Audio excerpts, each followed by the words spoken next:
Nah, you're pagans. You're pagans. Mothers, you're all pagans. Yeah, man. That's the Wagwan paintings. You know what your little rib has? So let's get deep with it. Yeah. Patreon's here. It's queer. Get used to it. It's not going anywhere. It's really not going anywhere, guys. So just jump on board, either with us or against us. You're either a patrophobe and a bigot and you need to die, or you're part of the fan. So it's up to you. It's your choice. It's your choice. The choices are actually simple. Yeah, it's an open and shut case. It is. So yeah, man, join the party that's going on over there. We're having a good time, and as always, guys, I hope you're having a fantastic Monday, or Sunday if you're on Patreon because you get it early. So whatever. Yeah, man. Shameless plug, and obviously jump on the merch, guys.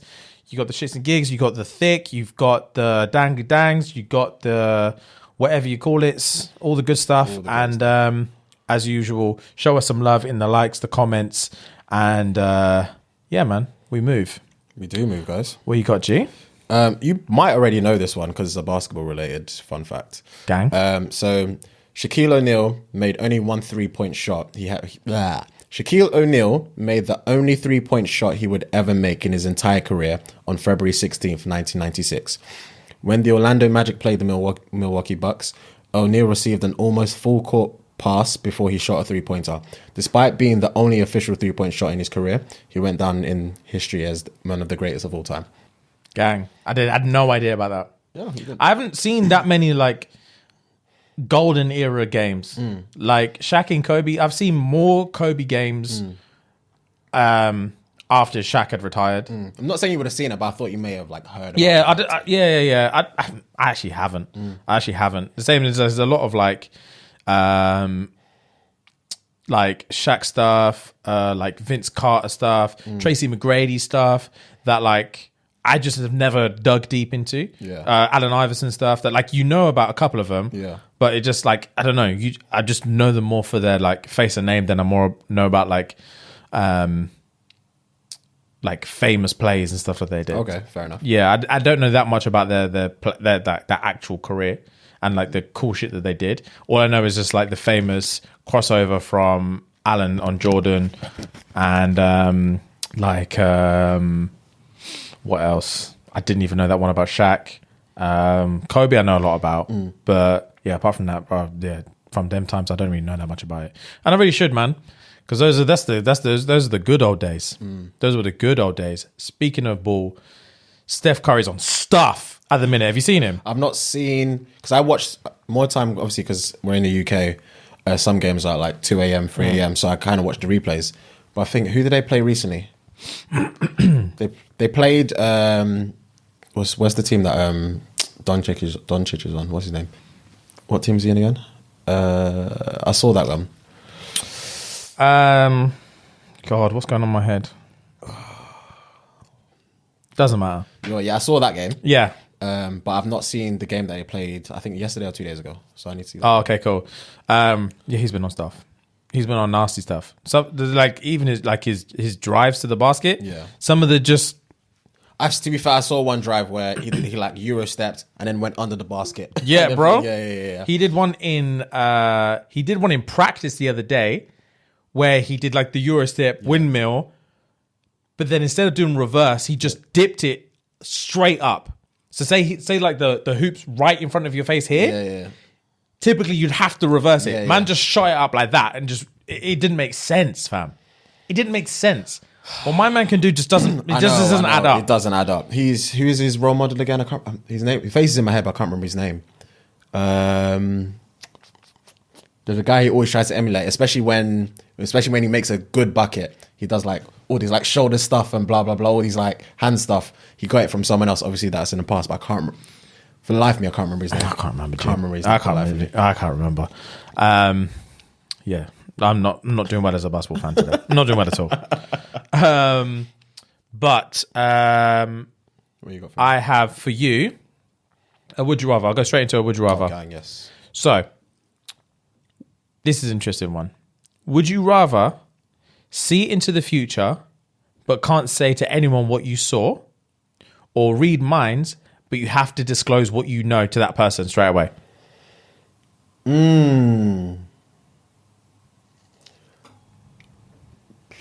See into the future, but not be able to say what I've seen, or read minds and have to immediately disclose what I've read or what I've telepathically read. Damn. So I'm basically telling them what they've thought if I'm reading minds. So yeah, let's just say you're just in a bar, you bump into a thing, you read her mind, and she's down, and she's trying to play coy, and you're just like, you have to say like, I do know you're down, by the way. Damn. I do know you're down. I know you're trying to play coy, but I do know that you're actually down. Damn. That cock blocks the whole thing. Because I've always wanted, we've spoken about this before, I think, I've always wanted the ability to read minds, but selective minds. Yeah. But having to say it on the spot. Actually, I'd probably, because of the fact that I wouldn't want to just say anything to anyone, I'd probably go for the future one. Yeah. Because I would probably be able to put myself in the right place at the right time for certain events. Granted, I can't tell people shit, but everything should potentially work to my advantage. Oh, 100%. You know what I mean? So I'd probably go for that. Yeah, that makes sense. Mine would be future 1,000,000%. Okay. I've always been like, I've always just had like those weird daydreams where you go into the past and then you find out, oh, there's this guy called Jeff who's starting this like stupid little like business called Amazon. Okay. And I've got like £20 to my name because I'm like 4 years old. Yeah. And I'm like, put that on Amazon. Put that on Amazon. So yeah, I've always thought of cool stuff like that. And like, I just used to imagine, obviously I'm trash at music anyway, but I always used to imagine like, what if you could meet the person before they've made the song. Okay. And then you just like, I don't know, you meet like 15-year-old Chris Brown and you're like, bro, how about this? Like, you imagine this video, bro. You're chasing down this girl and you're doing all of this. And then you just like, you get a ball and you just pull it up. And you're just like, I don't know, you could call it like, I don't know, excuse me, miss. It's just, excuse me, miss. You know what I'm saying? Like, yo, excuse me, miss. And he's like, yeah, I like the sound of that. Excuse me, miss. And he's Talk to me more about this. Talk to me more about this. And it's like, you know, you talk about dancing, you're just like, I know you're trying to leave, but excuse me, miss. Yeah. I saved the last dance for you. And I was like, oh, that sounds like number one. So I ain't got a voice for it, but I think, Chris, I think it'd do you all right. You can have it for $1 million. You can have it for $1 million. I wasn't expecting you to say that. Man said it with chest. Nah. The whole tone changed. Yeah. But you can have it for $1 million. You can have it for $1 million. Run me the P now. I have to wet my beak in all my transactions, G. I'm not just giving out songs for free. Run me $1 million. That's hilarious. But yeah, I always have little things like that. So I'd love to see into the future. I'd love to see in the future. I've always like fantasized about going back in time and doing my life over again, but being able to just make different decisions. So would you have the same knowledge? Yeah. So I'd go back and I'd have all the same knowledge. Yeah. But somehow I would have to finesse it so perfectly that I'm not just like, God, I want to kill myself. And also, you know the knowledge, but it would have to feel like a memory. Because you couldn't feel like a 30-year-old man in a 10-year-old's body. Because now I don't fancy anyone. Yeah. Do you know what I mean? I'd have to go back and it'd have to be like a memory. Because I couldn't go back to all of like my previous crushes and be like, right, I'm going to pattern this crush, this crush, this crush. Because then I go back and I'm just looking at like a 14-year-old girl this is disgusting. Do you know what I mean? So you'd have to go back. I'd have all the memories, but they'd feel like memories. So they'd be like a little bit hazy, but enough for me to just like, I know if I do this instead of this is going to work out better. And I just know that. Rather than like, I remember this day when I lived it before, I want to do this. I would want it to feel like a little bit of a memory, but just like a clear enough memory. So I'm like, nah, let's do this instead of this. This reminded me, I don't know if it was a TikTok that I saw it, a video on Twitter, but I can't remember. It was about deja vu. So there was a theory going, speaking of theories that we talk about, there was a theory going around about like reincarnation, about when you die, you're born again as someone else, etc. So they were saying, when you die, you know, when people say that, they see this light at the end of the tunnel kind of thing when they're dying. So they're saying that when you die, that this light that you're seeing is obviously you're coming out as a newborn baby kind of thing. So when you come out now, you're crying because you're kind of upset at how you died, or like what the life you were living before kind of thing. And then the more you grow up, the more you forget about the old life you've had. Because you're crying because you've just died. So you've remembered everything. So yes, you're crying because you've just died and you've remembered everything and how you've died and blah, blah, blah. So you're angry at the world as soon as you come out. So the more and more you grow up, the more and more you forget about your previous life. But then you have snippets of deja vu and thinking, big man, I've done this before. I've fucking done this before. And it makes you think like, That's interesting. That's an interesting theory. That is very out there. That's very, very out there. Yeah, that's but I saw it and I was thinking, okay, I've probably butchered the story, but that was the context. Yeah, that's cool. I like that idea though. I was like, wow, okay. Deja vu stresses me out. Stresses me out. You know why it stresses me out? Because I can always remember. It makes me believe that it's not real, but it is real. Because I can always remember the next bit, but it's always as it's happening. Do you know what I mean? That happens to me all the time. Not all the time, but every time I have deja vu, I'm thinking, I know what's going to happen next. And I think I'm losing my mind. Yeah, I know what's going to happen next, but as I'm knowing what happens next is actually happening, and I'm always like, oh, I knew that was going to happen. Yeah. But it's like, there's no way of proving it. Because it's just you. Yeah. It's just you and your view. Yeah, and it's just like a reminder. It's not like this is going to happen next, where I can be like, oh, this is going to happen. Yeah. It's always like, yeah, that is always, in my head's always like, yeah, that is what was going to happen next. So you see the stuff happen, you feel, oh yeah, of course. I see this happen, and I think it's deja vu. And then it moves on to the next one, and I'm like, it's almost like I can remember it, but I have to see it. Do you know what I mean? You know, when I'm like trying to describe a film to you or whatever, and you're like, oh, it's like Ferris Bueller's Day Out. Yeah. And you're like, yeah, it is Ferris Bueller's Day Out. Yeah, that's exactly what it was. You know what I mean? It's just like, it's never enough for me to be like, it's this. And then everyone be like, you just told the future. Do you know what I mean? What you mean? It's never that. So it always makes me believe like, maybe it doesn't exist then. Maybe deja vu isn't real. Because I'm never ahead of time. It's always, I'm remembering it as it's happening. That's a weird concept. Wow. But yeah. It is super weird. That's trippy, hell. Jesus Christ. Right. Seeing as we got so deep into like mindset and stuff like that in the last episode, I was thinking, if you had to go see a therapist and they were asking you all typical therapist questions, okay, what do you think they would figure out about you? Not figure out, but what would you think they would give like a diagnosis to you, to like as on a negative aspect?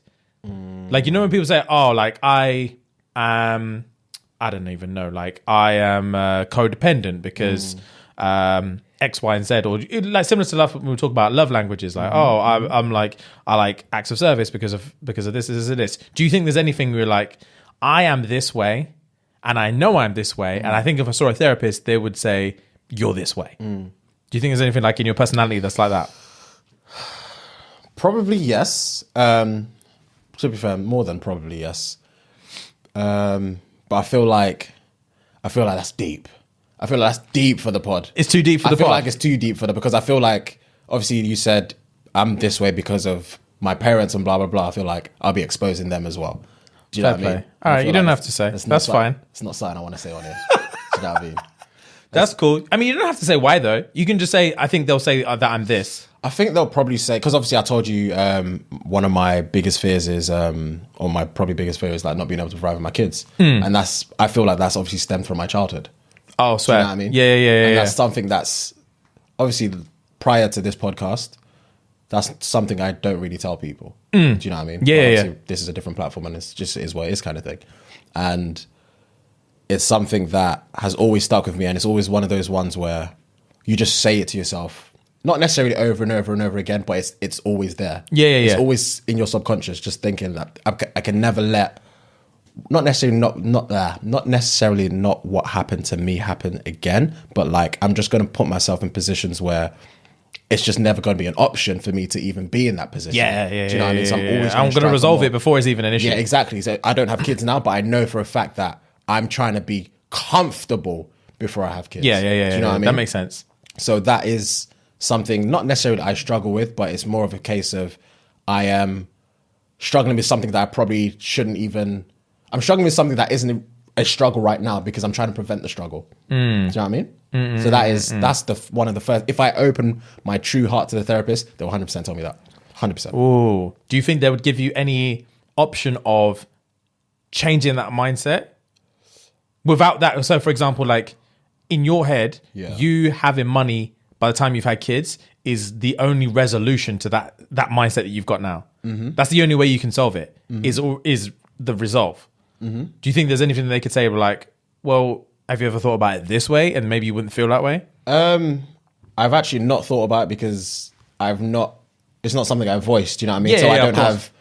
I would never have another opinion about it. So if they did and it was probably a viable option, I'd probably be in denial at first and be like, nah, that's never going to satisfy my needs. Yeah. I need to be rich and that's the only answer. And it's not necessarily rich. I don't want to sound like stuck up and say rich. It's just I want to be very, very comfortable. You just want comfort. Yeah.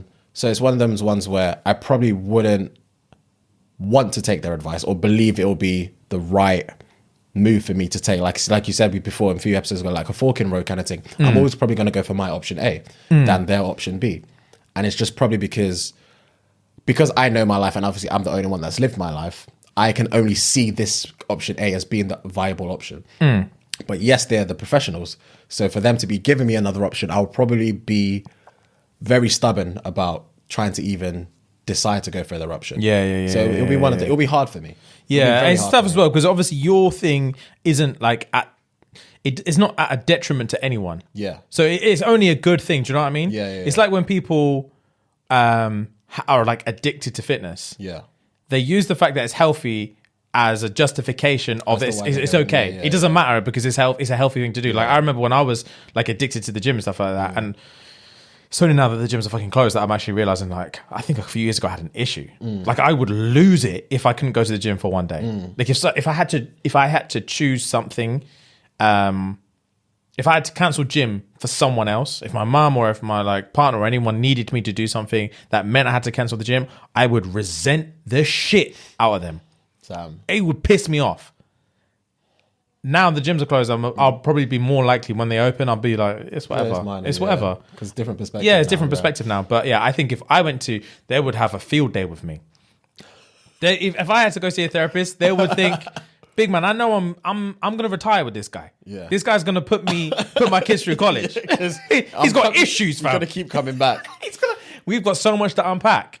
He's gonna be here for a minute. So let's just get comfy. No, I don't think there's a few things in there that like some of them I can trace back as to like what the root causes of it. Some of them I don't really know what the root causes are, but just like for example, I definitely have an issue with, I wouldn't necessarily call it perfectionism because I understand that everything's perfect, but I always have you would have noticed it more probably since we started the pod. I am obsessed with making things better. Yeah. Like when I said good enough is not good enough. Good enough isn't good enough. Yeah, good enough isn't good enough. That is a fault I have with myself in terms of like everything that I intend. I'm very much like, I don't give a shit about anything. But if I am open enough to say that this is something that I do give a shit about, then good enough isn't good enough. Yeah. And I won't stop until I'm literally the best person at this. Yeah. And I think that stems from my dad. Okay. In that, I've said it before, you can't impress him. Yes, you told me. It's fucking impossible. Yeah. No matter what, you can't impress him. And there's I don't know if I've told you about this before. There's a like I want to impress him so bad that it makes me want to punch him in the face. Do you know what I mean? Yeah. It's not even like it's at this stage, I'm so desperate to impress my dad. This is so pathetic. I'm so desperate to impress my dad that when I finally do impress him and he has to admit that he's impressed, it's more of like not even going to be like a sentimental like, oh God, I finally got the like appreciation from my dad that I've always wanted. It's going to be like, fuck you, bruv. I finally did it. Yes. I finally did it. You impressed, you lose, bruv. And I win. I know exactly what you mean. Do you know what I mean? Yeah. It's gonna be like, yes, I fucking did it. Yeah. Like I'm the best guy of all time. Yeah. Like I impressed my dad. Yeah. It reminds me, there's a film called what's it called? Describe it. It's called Hot Rod. Have you seen it? No. It's the guy from, what's that cop show called? The jokey cop show. TV show. It's on Netflix now as well. Cop show. It's the guy from Lonely Island. The band, the Dick in a Box. I don't know, G. I know the Lonely Island, but I don't know what show you're talking about. He's in, I'm sure you've seen this show. My brother watches it all the time. Someone's going to be screaming like, oh, it's fucking this. Cop comedy show on Netflix. It's this show. This show here. Oh, Brooklyn Nine-Nine. Brooklyn Nine-Nine, fam. Yes. I knew you knew what it was. Yeah, I've seen all of it. Exactly. Brooklyn Nine-Nine. Yeah. So Hot Rod is from my man from Brooklyn Nine-Nine. Okay. He is a stunt, stunt man. Okay. A shit one. Okay. He's got like a little moped that he tries to do little stunts on. Yeah. And basically his stepdad doesn't rate him as a man. Okay. And he always fights his stepdad. And his stepdad always beats the shit out of him. And he's always like, one day I'm gonna fucking like knock you out. Yeah. And you're gonna respect me. And the stepdad's always say, unless you beat me in combat, like you're not a man and you'll never have my respect. So his life goal is to fucking beat up his stepdad. And his stepdad has heart failure and he needs a heart transplant. And he's basically saying like, I'm gonna die and you'll never get my respect. Oh, wow. So the whole film is him about trying to pattern the best stunt to raise enough money to get his stepdad's heart transplant, just so he can get the heart transplant, just so he can fuck him up and finally get his stepdad's respect. It's a jokes film. Mad. But that's how I feel. Okay. Is that I'm so desperate to impress my dad, Yeah. and to succeed and to be like wealthy and well off and stuff like that, so I can buy him a car that he could never afford. Yeah. That's what I'm desperate to The do. Aston Martin. Get him the Aston Martin that he could never afford, even though he can afford an Aston Martin. But like, it just needs to be something that he can't handle. Yeah. Do you know what I mean? Something he could never pattern. Yeah. And then just like, I think I wrote in his last birthday or Christmas card, I think I wrote like, thank you for teaching us that unless we make more money than you, then we're not shit. And that is like my sole motivation in my life. He probably read it and sniggered. He did. He read it in front of me and he laughed. Oh, is it? Yeah, Okay, and he okay, was okay. like, as long as you know. Your dad's ruthless. I love it. That's Said, as long as you know. That's jokes. Bro, he doesn't Jokes. play. That's jokes. I think it was for his birthday last year. So yeah, I think if I saw a therapist, they'd be like, we need to deal with this. We need to sit because down. you're setting like unattainable expectations of yourself. But same as you, when you said like with the thing is like, but the result is a positive one. Yeah. Like in terms of what the pressure I put on myself to get to that point will give me good things out of life. So achieving that goal, once I've achieved it, my life will be good. Yeah. But it's just like psychologically, it's not healthy. Torment, yeah. Striving to get there is the Fam, torment. it's not healthy. Like I'm saying, like I like to improve the quality of this pod, like the hours and stuff I'm going through to do better things. Yeah. And it happened, like it used to happen with basketball, it used to happen with boxing and stuff like that. I used to put myself through torment because if I saw that doing this thing is a route to something that I might impress my dad eventually down the road, I'm like, all right, cool, I'll give my soul for this. Damn, bro. It's nuts. Damn. It's nuts. That's unhealthy for one. And I think like another one is, I don't know what the root of this is, but it's like I hate owing people shit, for one. I know that. Fucking hate it. And I hate asking people for things, for favors. I know that. I can't stand it. I know. I can't stand it. I don't know what the root of that is. I can't stand the thought of someone having something over me, even if they're like a friend of mine, and it's not even over me. Do you know what I mean? Like when Jay offered to let me crash when I'm up in Manning to crash at his places and stuff like that, and didn't want any money for it. Like I've come to accept it now, and I'm more comfortable with it now. Yeah, but the first time, yeah, I have to give you something. He's like, I don't want anything. Like, shut up. And I'm just there like vex, thinking, fuck. It's like now I owe this guy something. Yeah. Like fuck. And it took a lot for me to just like breathe and be like, cool, he's my boy, it's fine. Like, it's whatever, I'll pay him back someday. Yeah. But even now, it still sticks in my head thinking, one of these days, bro, I'm just going to book him a trip to Dubai and I'm not even going to tell him. I'm just going to buy it. It's going to be first class. And he's going to have to do it. And he's not having a choice. Yeah. Because if you offer it him, he'll say no. So I'm just, in my head, I'm always thinking like little sneaky ways that I can pay him back. Like I need to, it's stressful in my head. As soon as someone does something for me, bro, it's stressful. And like, yeah, I think I don't want to say it because I feel like I've always felt this way. There's obviously times in my life where I'm thinking this is probably why I feel this way. Like there's times where like my mum stresses about money. So like she used to, I think her way of teaching us the value of money is that if you ever borrowed money off her, she's on your back, fam. Yeah. So I remember where there was times when I was younger where I used to ask my mum for like £10. And she better know when that £10 coming back. Yeah. And it used to vex me because I used to think, you're my mum. My boys get £10 for banter. For free, cuz. No questions asked. No questions asked. Yeah. And then it used to be like, big man, where's that £10? Like, why don't you have that? She wants expression. Why haven't you got £10? Why don't you have it? Where is it? What's going on? And it used to be like, I don't want no one to owe me nothing. Yeah. Or times where, like, for example, where there was a time where, like, I think I moved when I was old. Obviously, I'd already felt this way, but this is like where I'd moved out of home and moved back in with my mum.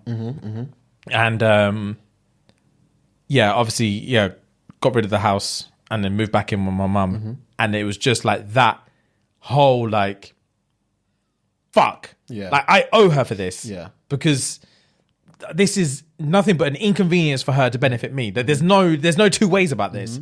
And it was just like, that was just like, it's like, bro, this is your house. Yeah. This is like your mum hasn't changed my room. Yeah. As from when I used to live here. Yeah, you grew up. I grew up here. Yeah. It's like, chill. But even that, I was just like, no. You can't. I can't. I physically cannot. Damn. Bro, it used to stress me out to no end. To no end, bro. And I end up doing shit that's above and beyond to try and even the playing field. Yeah. Do you know what I mean? Where it's just like, oh, cool. Like, even when I said to you in the car earlier, like, oh, I might need to take some money out of the account to pay for this thing. Yeah. Even though that thing isn't even for me, I still have the mentality of like, well, maybe if I do this, then we can level it out, or maybe if I'll give you some, let you have all the merch money for next month, or like, even then I'm still having to talk myself thinking like,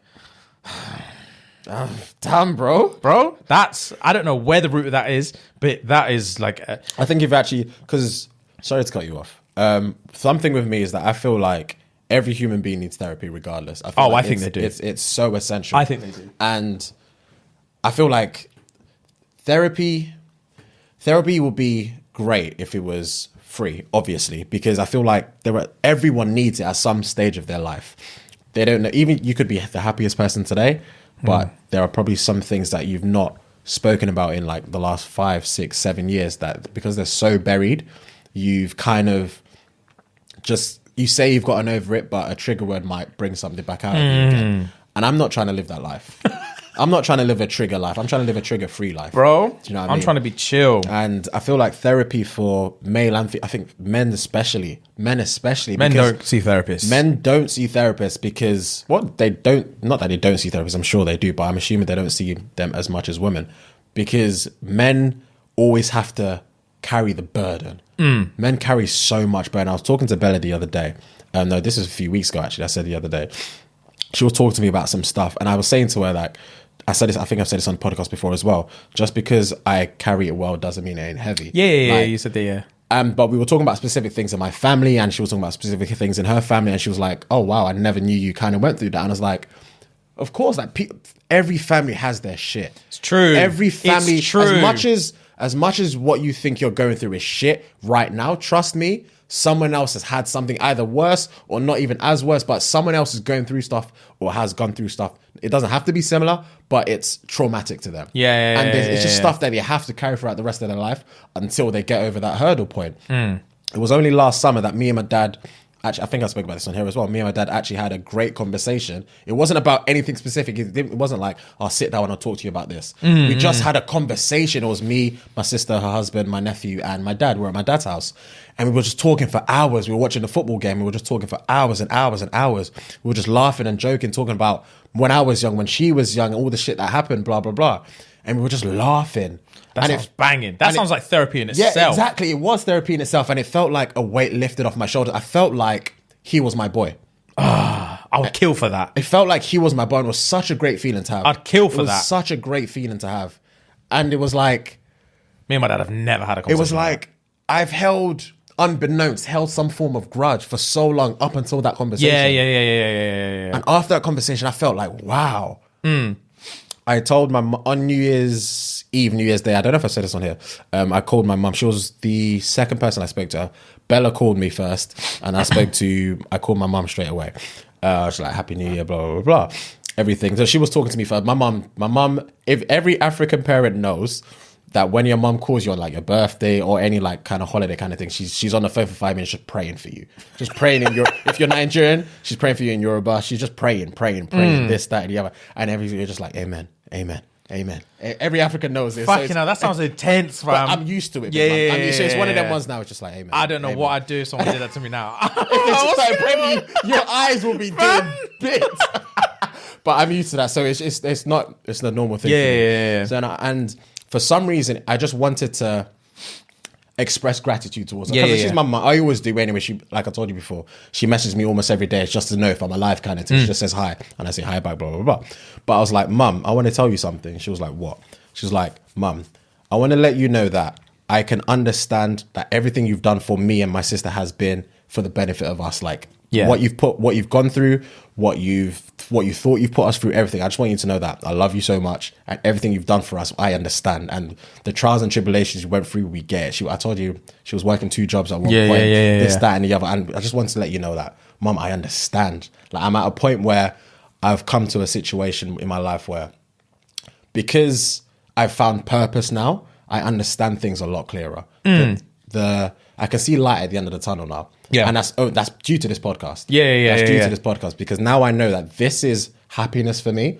There's nothing else holding me back anymore. Yeah. And this is the main reason why I want to wait to have kids and wait for all of this, because I want this to be my success before I even dive into anything else. Yeah. Because I don't want, again, the fear of not being able to provide for my kids. I know. So I just expressed the gratitude towards her. And she said to me, 10 people could have offered her £1 million on that spot. And she said she would have said no just to hear that again. Wow, that breaks my soul. I've not cried in God knows how long. I nearly shed a thug tear. Bro. I bet. That would make me cough. Fam, it was here. I was like, that'll take the wind out of me, man. Jesus Christ. Yeah, that's a lot. It was good for me to say, because I wanted her to know. She knows, obviously. These things she knows. Like, as a child, you know your mum loves you and vice versa. Yeah. But I know for a fact, I've never been that expressive to my mum in my life. Oh, in my life. Well, probably when I was a kid, yes, but I don't remember. But like, as a grown man, that I don't live there anymore, etc., I've never been that way to her. And I just wanted her to know. And it was good. It was a good way for me to start my year. That sounds fantastic. I need to do it. It was fantastic, bro. I'm probably not going to do it. I think you will. Not anytime soon. There will be a time. There will be a time. There will be a time when it feels appropriate. Yeah. But I can't. I'm too awkward. I can't decide like, okay, I'm going to do that tomorrow. Yeah, I didn't plan on doing it. It have to be happened. Like on the spot. It just happened, man. We were talking on the phone. I was like, Mum, I want to tell you something. She was like, what? And I just expressed myself. Shit. I just expressed myself. And I was like, whew, that was good to say. It felt great to say. I bet you had the best sleep that night. It felt great to say. I bet. It was amazing, man. So that in itself was therapy for me. And like I said, the conversation I had with my dad last summer, it was just great to have it. And again, that wasn't planned. Happened. I think as well, especially when you say like you have like these subconscious grudges against people, like a lot of it feels like you said, just feeling like your dad's your boy. A lot of it is actually, like you said, you know, when you said about the difference when you see like a banging thing on Instagram, you need to see them in person to realize that they're human. They're not that banging anymore. They're not that intimidating anymore. They're just a person. Like it's the same with like parents. Like, you have a parent. There's a wall between a person and a parent. And when you're a parent, you know that like you were their responsibility, and any wrongs that you met were a failure as a parent. You don't necessarily see them as just a person like you. You see them as a parent. And if you have these grudges, it's their fault because they're the parent and you're the child. Whereas all it would take is just like a level to level conversation. You're a man and he's a man, and you understand that, like you said, I felt like he was my boy, and all of that will melt away. Like you said, it's like the Instagram yacht thought, whatever. He's a person. He's actually just a person. Like he struggles with the day-to-day dramas that I struggle with, fam. And he was struggling with that while he was dealing with my ass. Yeah, fam. And you're like, it made me realize. Fam, it made me realize that the stuff I thought I was going through were just half of the things that he was going through. When you have kids, like your problems, my problems are his problems as well as his problems. Do you know what I mean? Yeah, and it makes sense of what you said about now you found purpose. Because this pod for me has been eye-opening in terms of the things that you have to do to chase your dreams at the expense of potentially other people. Of course. Because I've always lived my whole life in terms of like a hard shell kind of mentality of just like, just deal with it. Yeah. Do you know what I mean? So anytime people come to me with, not necessarily their problems, I don't have an issue people coming to me with their problems. It's just like, either resolve it or fucking deal with it. This is life, and life is hard, and just deal with it. And that's always been my life while I haven't necessarily been chasing anything. Yeah. Haven't necessarily been going after anything. Yeah. But Haven't you think been. you were at the time. At the time, I thought I was were, chasing something, but I didn't have any direction. Yeah. It was just like my life was a process of being hard and being a man and just dealing with it to get where you need to be in life. Like you said, like if I had jobs where I have to wake up at 5 o'clock in the morning, and granted, like I have the group chat and have you, and I would moan, but at the same time, I would just deal with it. But once we started this, and you have a vision and a path, and you can see the end goal, it's not necessarily a case. It changes now. It changes and you have to sacrifice shit in your life, and you have to sacrifice other people, and you have to, like what I said about like every time I'm here, like I'm getting arguments with like Chloe and other people that live in the city because I don't have the time to see them. And you said like, bro, at the end of it, like they'll understand. It's just like you have to not just put yourself first, but you have to try and be a million different things and to a million different people whilst trying to chase this one thing. And it's no longer a case of dealing with it. You have to be open with people and honest with people and just being like, I'm sorry, and you deserve better, and you deserve better, but you deserve better, and I'm trying to do this thing, and like I can't see you right now because I have to dedicate everything for this. And one day I hope you'll understand, but right now it probably seems like I'm just a prick. And it's the same with the parents thing. Is it's like they're probably thinking one day you'll understand, bro. But there's a reason for this, because we're chasing something greater, and you're going to have a better life afterwards. But right now you probably think I'm a failure as a parent, and you're going to grow up with a grudge. But like you'll understand one day, and that's the same with this one. Because we're chasing something now, I'm constantly feeling like, guys, you'll understand one day. It's not just about me being egotistical, and people say to me now like, oh, I haven't heard from you for like, you're too big for your boots now. A couple thousand followers, you're too big for your boots. And I'm like, I'm literally not. I promise you. But I work like a fucking dog. Like I haven't had a lunch break in God knows when. Like I work constantly, and like again, like you said like the other week, like one day you will understand, because one day I'll have all the time in the world. One day I'll have all the time in the world, and then you'll be bored of me ringing you because I've got all this time. But for now, I'm just gonna have to deal with the fact that you think I'm a selfish prick. I'm gonna have to deal with the fact that I think that I'm too popular now for all these low level people. Like I ain't got time for friends no more. I'm gonna just have to deal with the fact that you think that, so that I can chase this shit and make it up to you later. And I can see that like it would have to take to see someone on that same level for them to understand like, I don't have a grudge anymore because I understand that this is hard. This is being an adult is hard. I feel like you said, it won't be now, but like the conversation you want to have with your parents, it will come. Yeah, it's 100%. Come unbeknownst to you. 100%. Like obviously my dad still grinds now, but I still remember my dad having. Luckily, I didn't find it that much of a pain at the time, but I easily could have. Like my dad used to have to take us to work with him on a Saturday. I think you've told me before. All the fucking time. You've told me before. All the time. And we would just sit in an office with him all day and just play on computers. I would just play solitaire on like a computer in his empty office. He'd be the only one in this office. There'd be like 200 computers in this office. And my dad would be the only one there on a Saturday. And when you're a kid, you don't think about it. You just, if he wakes you up in the morning like, oh, we're going to have to go into the office today. Some days I would have been like, oh, for fuck's sake, Dad. It's Saturday. You're supposed to be here chilling. We're supposed to go swimming and theme parks and cool shit. Why are we going to your office? Like, you can't physically comprehend that, like, do you think my dad wants to go to your office on a Saturday? He's been here all week. He has to. There's no one else here. Like, do you know what I mean? And now, like, he's got a nice house and he's got cars and he's got cash and he can help me with shit all the time whenever I need him. And like, that's because he spent times sacrificing weekends with his kids so he could go to work. But it takes for you to be here now to understand those things. And you don't have a grudge anymore. Luckily, I didn't have a grudge, but it is lucky that I didn't have a grudge against it at my dad at the time, because I was computer mad.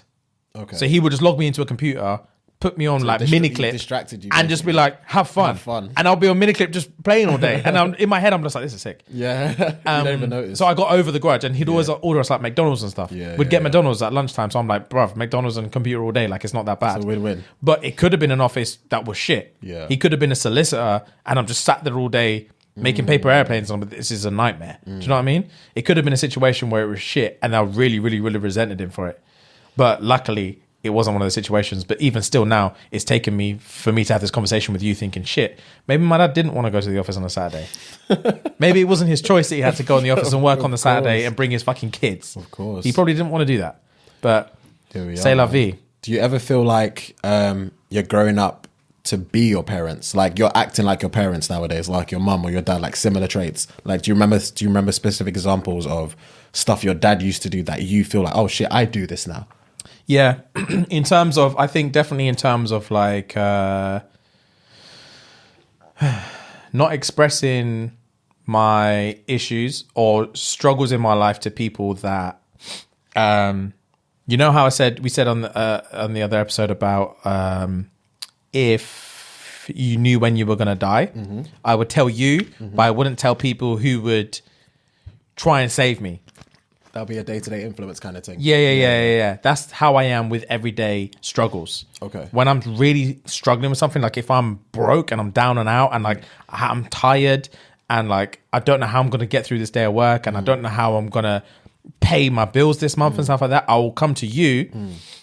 But I won't speak to my mom about it. Like, I won't speak to people who care about me. Do you know what I mean? Not to say you don't care about me, but I won't speak to people who would worry. I wouldn't speak to people who would worry about me because I don't want to worry about that. That's my dad. I don't think I've ever heard an issue out of my dad's mouth. And every time you ask my dad, like, you're right, he'd be like, yeah, fine. Just like trying to pay the bills, innit? And then he just carries it. It just holds that. That's one thing I'm definitely like, I take from my dad. And I try, like, I don't get angry. I think I take that from my dad as well. I don't get angry. I rarely get angry. I get angry in a jokey way. Yeah. But I've never really, like, snap. Yeah. Like, but that's my dad. Like, I've seen my dad snap, like, once. But then he snapped. The voice goes up. And then immediately you can hear him just like, and he just takes it. I think I take that from my dad. Fair enough. What about you? So when I was younger, my dad's a football fanatic. He loves Chelsea. And we always used to, every time Chelsea was on, he always used to rave and blah, blah, blah, screaming, shouting, any football to be fair, but obviously he loved Chelsea. But nowadays I've noticed myself, because I said on the pod a few episodes ago, I can't remember which one is, because of the times we're in now, I can watch football a lot more and I've fallen in love with it again. I've noticed that I am my dad when I watch football. Oh, I swear. Yeah, fam.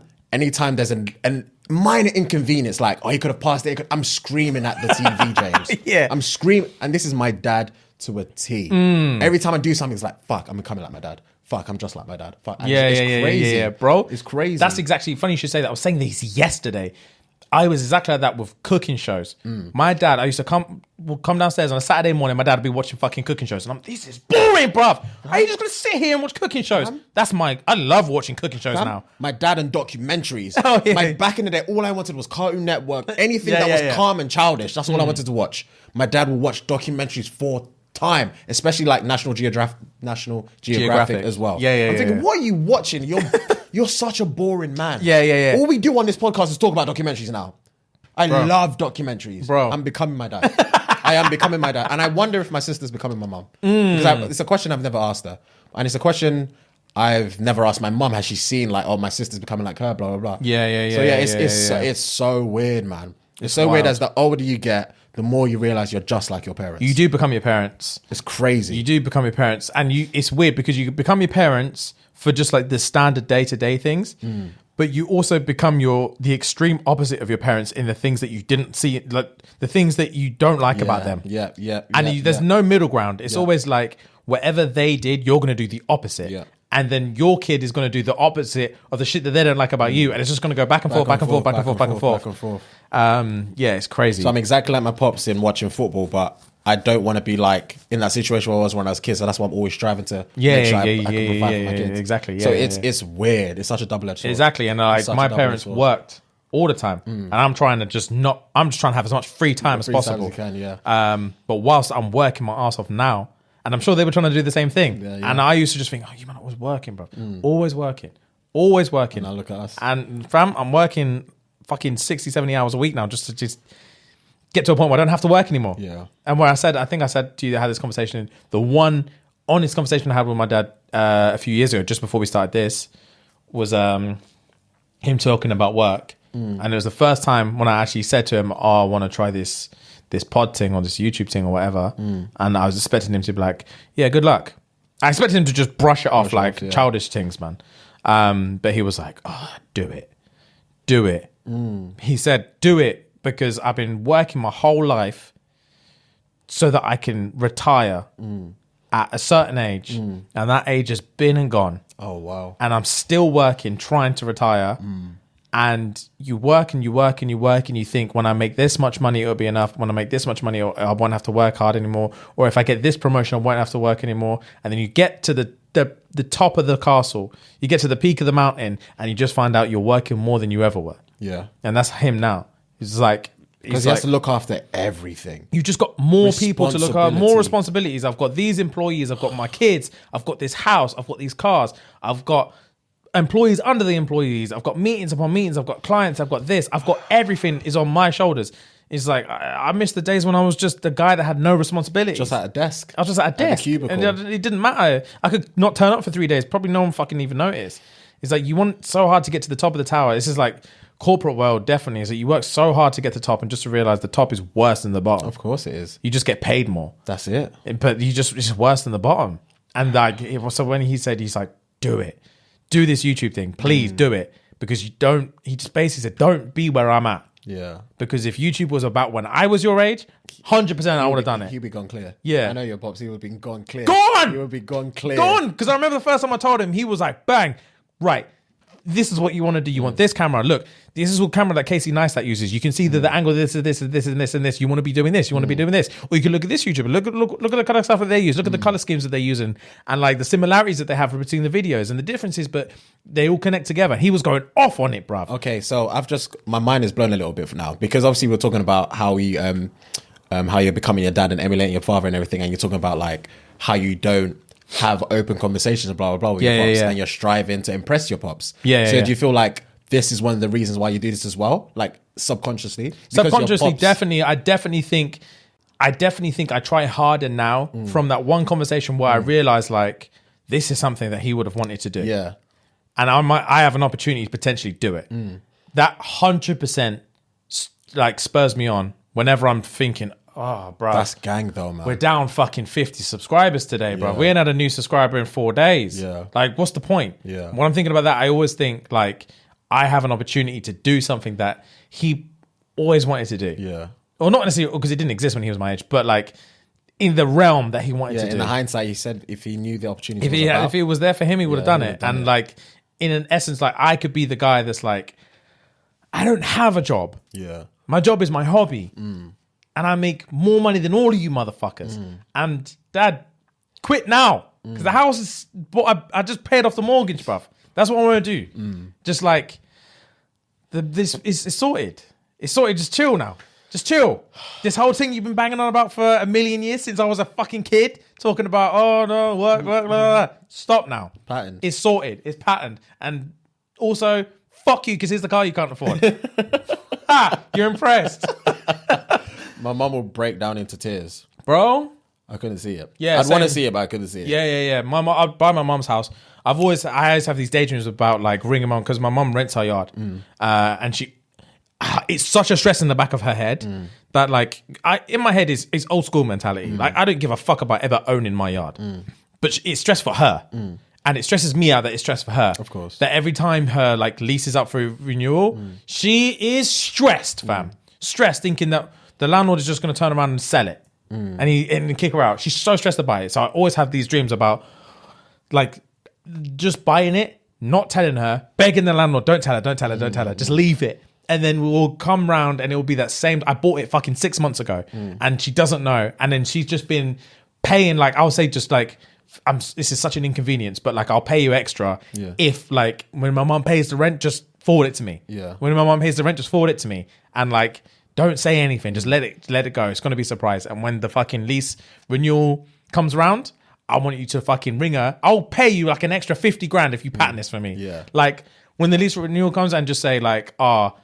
want him to like ring her and just be like, right, we need to have a conversation about like the lease thing and stuff like that. And my mum's going to be having a fucking heart attack. Yeah. And he'll be like, right, I'm really sorry, but I've sold the house. And she's going to panic and she's going to be like, dude, it's sold the house. I don't know what I can do. Like, I'm like, mum, calm down. I'm coming over. It's going to be all right. I'll be there in a minute. I'm coming over. Yeah. And she'll be like, and I've just got like the title deeds in my hand. Yeah. And I'm like, bang, there you go. He did sell the house. To me. To me. It's yours. There you go. She'd lose it. And here's the fucking 8 grand that you've been paying for the last 6 months. Enjoy that. Damn, that's great. That's great. my dream. That's my dream. You will tell. This will happen. This will happen. I want to manifest it. I hope so. Because I've never heard you say that before, and the fact that you said that's my, I believed it. I was in the room when you gave her the deeds. Yeah, you know yeah, what I mean. I was in the yeah, room. I was there. Yeah. And She'll I be barling. I know. Yeah, I I fucking cry, bruv. I'm sorted it. Cry. You've always got to spin it. You've always got to spin it. You can't be sentimental for one time. I can't. That's more therapist shit. The therapist would be like, why do you have to make everything a joke? That's jokes. Yeah, I have to make everything a joke. I can't be serious about anything. But yeah. That's my dream, fam. To sort mum and dad out in those 2 specific ways. I have very specific ways and it needs to be sorted. Yeah. Bang, bang. And then just get it and then just be like, oh my God. I'll sleep for a week after that. Yeah. That'll be fantastic. Bro, it just be That'll like, be that's my life. fantastic. I have I literally don't have any dream for the success, for like my idea of success, none of it revolves around getting anything for myself. Yourself, yeah. I don't give a fuck about any of it. It all literally revolves around sorting dad out, sorting mum out, and making sure that like my kids and my wife and my kids and everyone is just bang. Yeah. Bang. Yeah. Like I want my kids to be able to ring me and just be like, Dad, I need, like, I'll never forget the day I did my personal training course and I was sweating because it was 3.5 fucking grand.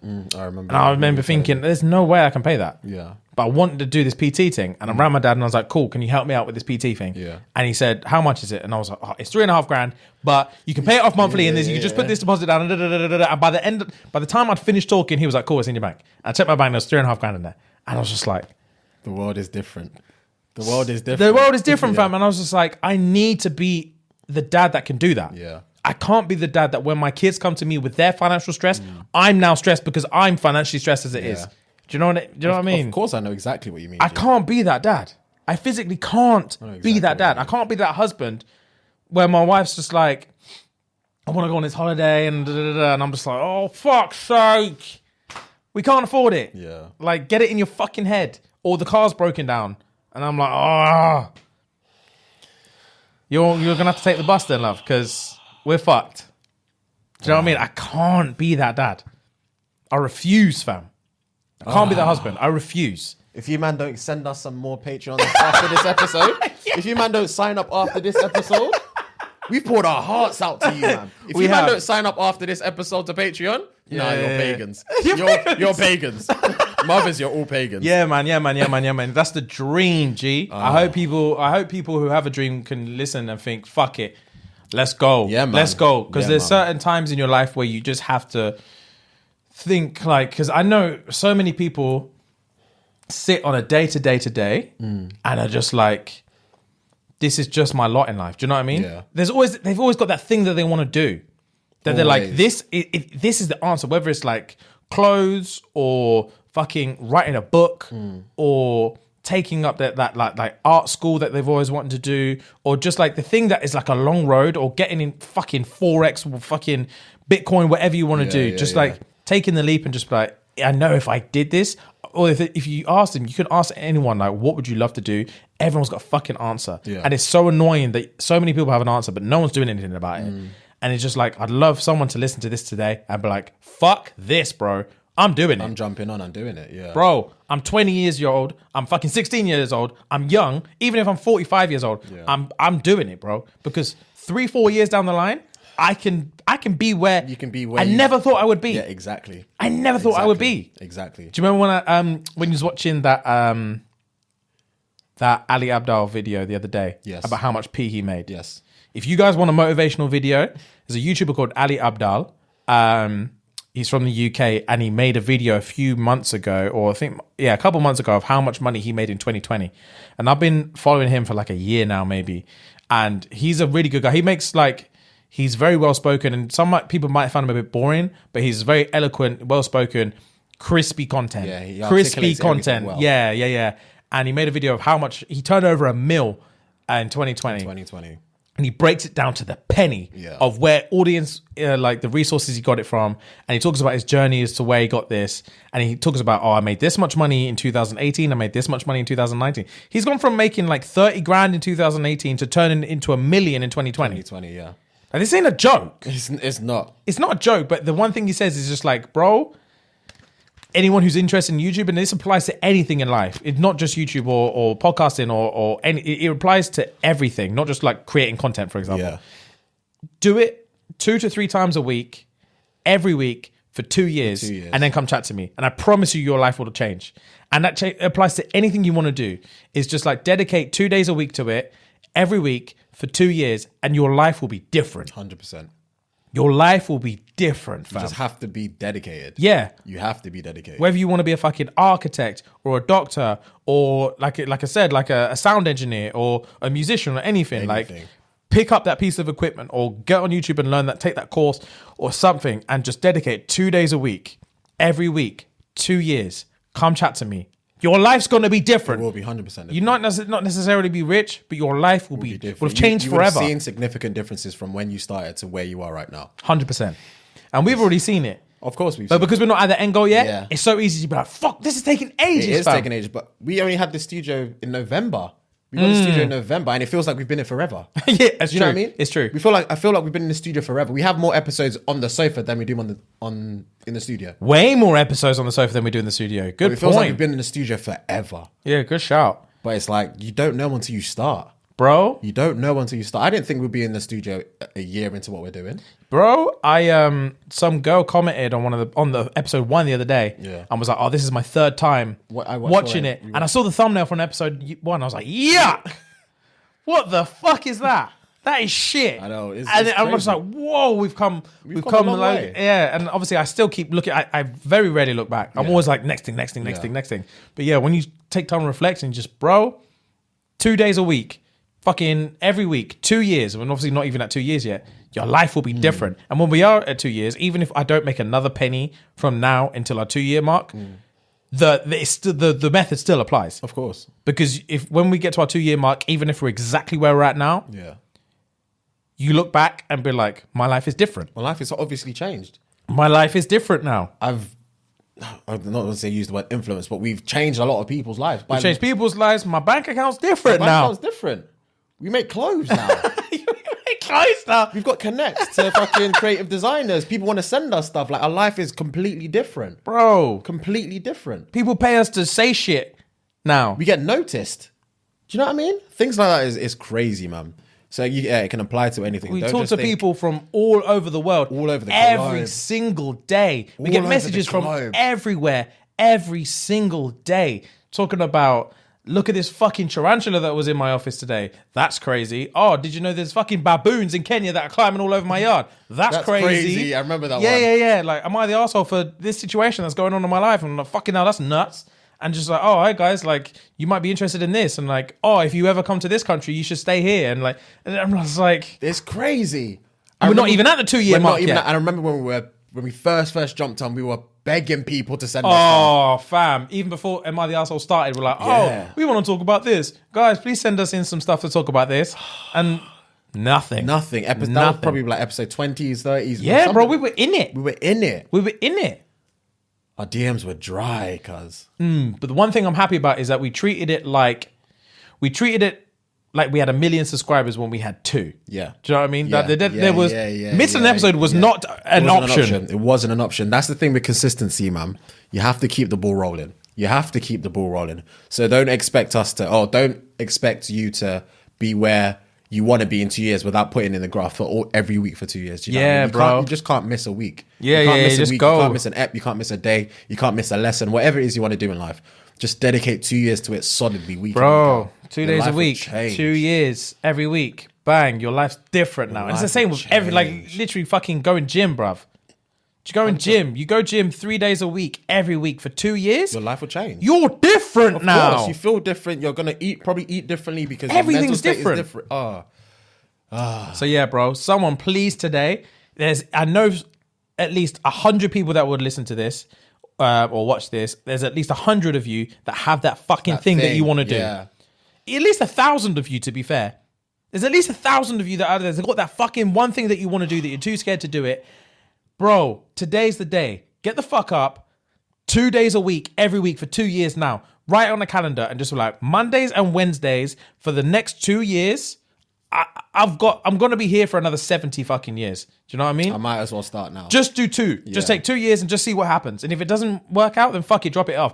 Promise you, big man, it's gonna work out. It's gonna work out because you're not gonna drop it off. As Something long as you've done it for the 2 years there will be 1,000,000% after that 2 years. You can say there's something that is in your life now as a consistency that you can directly trace back to starting that 2 years ago. 100%. It may not be the exact same thing, but there is something now that's different in your life because you started this thing 2 years ago. Without a shadow of a doubt. Yeah, bro, you got to create your own luck, man. And he spoke, about creating your own luck as well. The perfect thing in there is about, like, obviously you have to be lucky for things to be successful, but you can also create your own luck. Yeah. And it goes about, like, you can be a person who decides, like, all right, cool, I'm going to start a conversation with 10 people a day, every day now. And it's just like, and then you happen to, like, meet the woman of your dreams or the man of your dreams or whatever, and someone say, oh, you're just lucky. You're like, yeah, I am lucky, but I also spoke to fucking 10 people a day every fucking day. I created that luck. If I didn't do that, then I never would have met that person.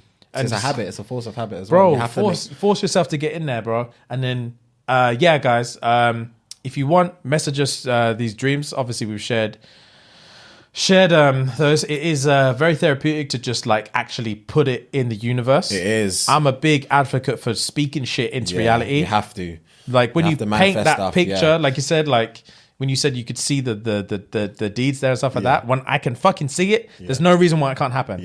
That can happen now. Because I've said it. If you just, like, wash it by, I'm a big believer in just, like, I want to, like, fucking pick up the phone. My DMs are open, G. Just type it like, James, listen to the episode. I want to do da-da-da-da-da-da-da-da-da-da-da-da-da. Big man, go. The floor is yours, G. There's no excuses now. You said it. You do it. As long as you always do that. You're funny, man. But I hope you guys took this one very seriously. This is a different kind of. It's one of the deep ones. Yeah, it's a very. They deep happen one. every once in a blue moon. Yeah, and I love the deep ones anyway. I do. But yeah, man. Let's wrap this puppy up, man. Hope you guys enjoyed. Sign up to the Patreon. You know the vibes.